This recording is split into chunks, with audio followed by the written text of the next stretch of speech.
আকাশে বহিছে প্রেম, নয়নে লাগিল নেশা, কারাজে ডাকিল পিছে, বসন্ত এসে গেছে। মধুর অমৃত বাণী, বেলা গেল সহজেই, মরমে উঠিল বাজি, বসন্ত এসে গেছে। থাক তবু ভুবনের ধুলি মাখা চরণে মাথা। ওয়েলকাম টু শ্রাবণীস অডিসি এবং সবাইকে জানাই বসন্তের অনেক অনেক শুভেচ্ছা।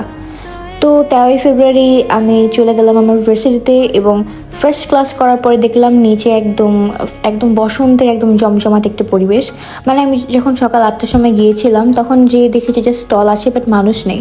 বাট ফার্স্ট একটা ক্লাস 2 ঘন্টার ছিল, তো 2 ঘন্টার স্লটের ক্লাসটা শেষ হওয়ার পরপরই দেখি নিচে একদম পিঠার পুরো একদম মানে স্টল জুড়ে শুধু পিঠার পিঠা, মানে একদম উৎসবমুখর একটা পরিবেশ সৃষ্টি হয়ে যায়।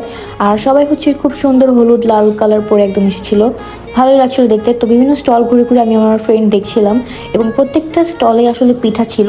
শুধু পিঠা ছিল এমন না, যেমন এখানে অনেক ধরনের জুয়েলারিস আইটেমও ছিল, দেন মানে বিভিন্ন টাইপের জিনিসই ছিল।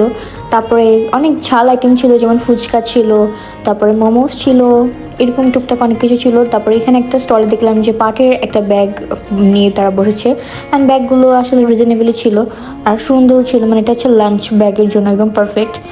এবং এই প্রত্যেকটা স্টলের আসলে একটা নাম থাকে এবং এই স্টলের নাম ছিল আল আলা।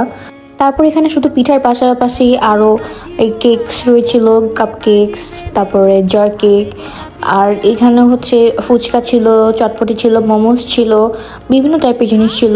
আর আমরা হচ্ছে এই কেকটা নেই, এটা অনেক মজা ছিল খেতে।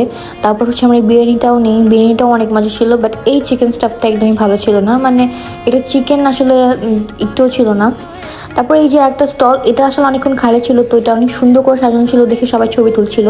তারপর এখানে আরও 2টা স্টল ছিল শুধুমাত্র মেহেদি দেওয়ার জন্য, যেখানে টিচার্সরাও মেহেদি দিচ্ছিল।